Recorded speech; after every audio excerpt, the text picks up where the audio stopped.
Good morning, students. This is your EVS class, and we were doing chapter number 1, family. So, children, we will be continuing with this chapter.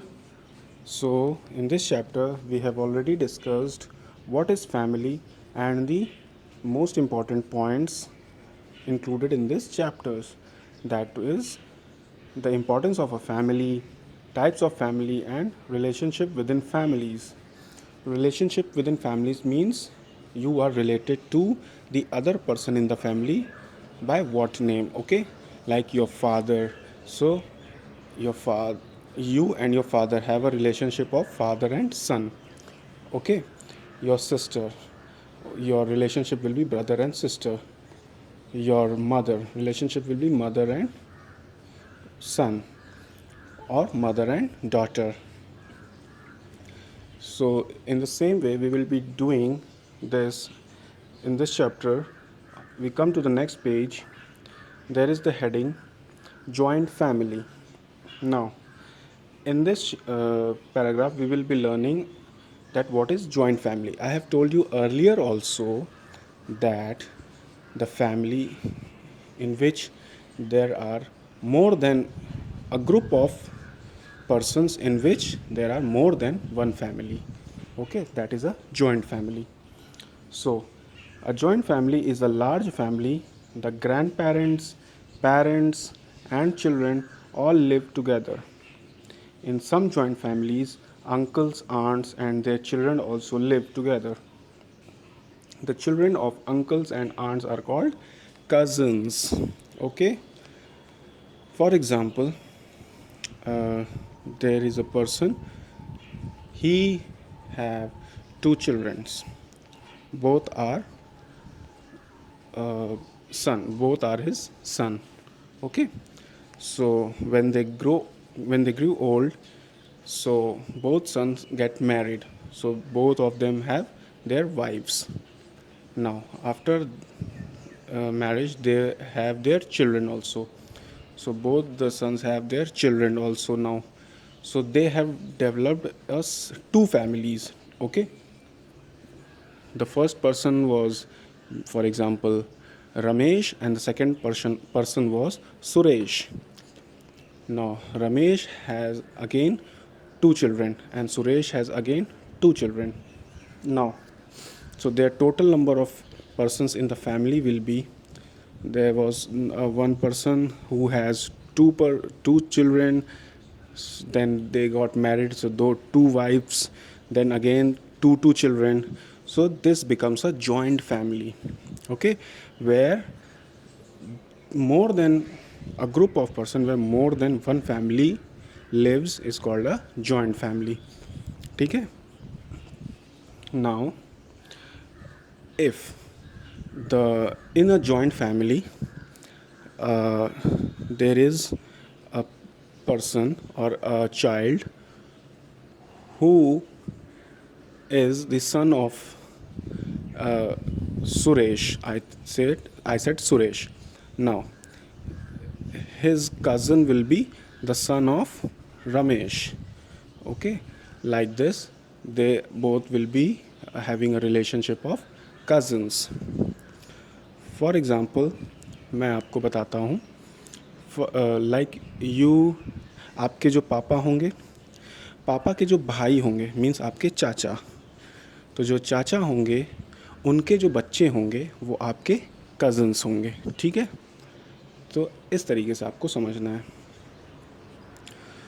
तो we move to downwards. Children of such families are always surrounded by people and they are never lonely. हाँ, ये बहुत बड़ा fact है कि in a joint family there are many peoples. So children, small children are always surrounded with many persons, because इतने सारे लोग होते हैं फैमिली में, कोई ना कोई तो उस समय उनको मिल ही जाएगा बात करने को, खिलाने को, खेलने को, उनके साथ पढ़ाने को. बट जो सिंगल फैमिली या न्यूक्लियर फैमिली होती है उसमें तो सिर्फ मदर, फादर और उनके बच्चे होते हैं. तो अगर मदर और फादर नहीं हैं, वो जॉब में हैं या वर्किंग में हैं या कहीं बाहर रह रहे हैं, तो उनके साथ वो बहुत प्रॉब्लम्स होती हैं. So in a joint family, this is not done, where children are surrounded by many peoples. Children are taken care of by the grandparents. The elders also get the respect and warmth of the family. Okay. Now, in a joint family, there are grandparents also. Means आपके दादा दादी वो भी आपकी care करते हैं, तो आप हमेशा किसी न किसी से घिरे रहोगे, आपके पास कोई ना कोई रहेगा ज़रूर. सो that is a advantage of joint family. Now next comes nuclear family. Nuclear family is a small family. It has a mother, a father, and one or more children. A nuclear family is close-knit family where everyone takes care of each other. The children visit their grandparents and other relatives during holidays or over the weekend. Means जो nuclear family होती है वो बहुत छोटी family, means उसमें सिर्फ mother, father और उनके बच्चे, बस, और कोई नहीं होता. एक बच्चा हो सकता है, या दो तीन, या दो से ज़्यादा कह सकते हैं. ठीक है, तो ये हो गई आपकी न्यूक्लियर फैमिली. न्यूक्लियर फैमिली में आपके साथ पेरेंट्स, ग्रैंड पेरेंट्स नहीं रहते, आपके चाचा नहीं रहते, चाची नहीं रहती. ठीक है, और कोई और नहीं रहता, बुआ, मामी, मामा, कोई नहीं रहता. तो अगर आप लोगों को उनसे मिलने जाना है कभी, तो आप उनसे मिल सकते हो, लेकिन वो आपके साथ आपके घर में नहीं रहते. ठीक है, अगर आपके साथ आपके घर में रह रहे हैं, like your grandparents, your uncle, aunt, चाचा, चाची, मामा, मामी, दादी, बाबा, दादा, तो ये आपकी जॉइंट फैमिली हो गई. अगर कोई नहीं रह रहा है, सिर्फ आपके मदर और फादर ही रह रहे हैं, तो that is your nuclear family. लेकिन आप उनसे मिलने भी जा सकते हो अपने दादा दादी से, या तो हॉलीडेज़ में, समर वेकेशंस में, विंटर वेकेशंस में, या एवरी वीकेंड. ठीक है, weekend means Saturday, Sundays. Now, resemblance in a family. Do you look like your father or mother? In what ways are you similar to them? Is there any similarity in the following? Yes, there can be, or there is resemblance in a family. Means जो एक family का हिस्सा होता है, those who are the part of the family, they resemble each other by their physical appearance. Resemble means एक दूसरे से मिलते जुलते हैं, whether their hair color, their eyes color, their nose, their lips, their ears, their face cuts. ठीक है, their height, body structure, walking style, talking style, everything resembles with their family. ठीक है, for example, like there is a father. ठीक है, और उसका जो एक बेटा होगा, तो जो बेटा होगा वो अपने फादर से काफ़ी कुछ मिलता जुलता होगा. उनकी जैसी शक्ल होगी, शक्ल में क्या, उनकी जैसी आँखें होंगी, नाक होगी, कान होंगे, शेप होगा, जो फेस कट होता है आपका वैसा ही देखने में लगेगा. फिर आप जब बड़े हो जाते हो तो आपकी वॉकिंग स्टाइल भी हो सकती है, बात करने का तरीका भी वैसे ही हो सकता है, बॉडी स्ट्रक्चर भी वैसे ही हो सकता है. तो काफ़ी कुछ रिजेंबल करता है, काफ़ी कुछ मिलता जुलता है. So that is called resemblance. सो ये होता है, दिस इज़ जेनेटिक्स. इसको हम लोग हायर क्लासेस में जेनेटिक्स बोलते हैं, जो रिजेंबल करता है, एक दूसरे से मिलता जुलता है. Now is there any similarity in the following? Color of eyes, color of hair, color of skin, shape of ears. ठीक है, सो ये सब मिल सकते हैं आपके अपने फैमिली मेम्बर से.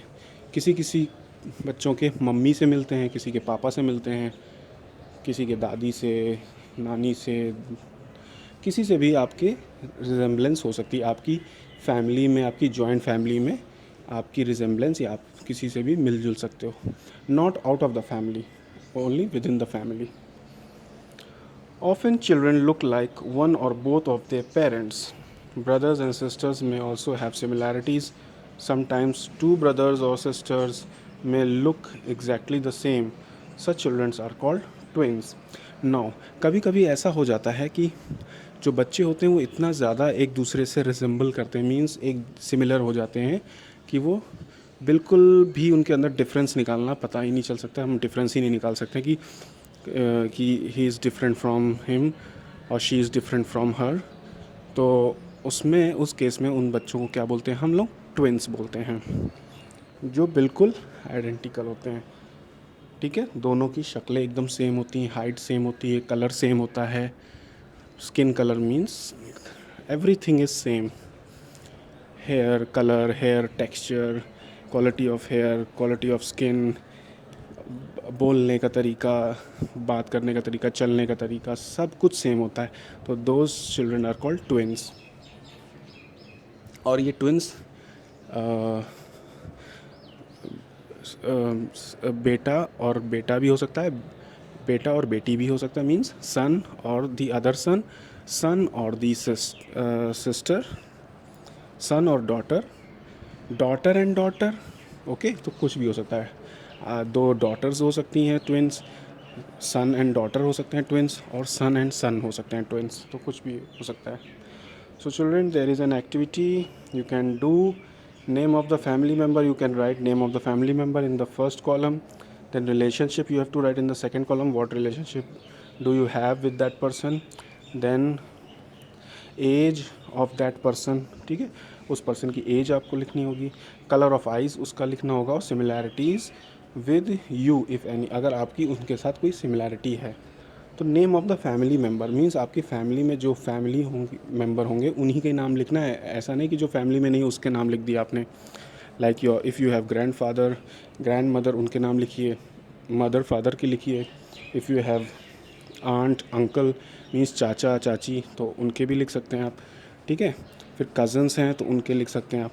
फिर आपको उनके रिलेशनशिप लिखनी है कि who is he, grand father हैं या ग्रैंड मदर हैं, या फादर हैं या मदर हैं, या अंकल हैं या आंट हैं या कज़न्स हैं.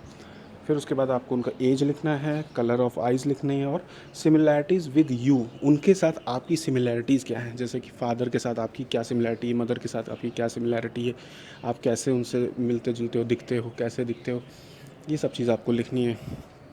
So this is a very interesting activity. You will all do in the book itself. So last topic is living together. Living together in a family is fun as long as you love and respect each other. It is important for all members to have good communication with each other. Now it is very important point written at the last, that living together, how you should live together in a harmony. It is important for all members to have good communication, means आपके family members में आपस में बहुत अच्छी communication, बातचीत होनी चाहिए. नहीं कि एक दूसरे से झगड़ते रहते हैं हर समय. हमेशा प्यार से प्रॉपर वे में बात करना है, एक दूसरे की रेस्पेक्ट करनी है. ठीक है, अपने कज़न्स की भी रेस्पेक्ट करनी है आपको. Okay children, I and up my video over here. Do this activity and show me in the next class.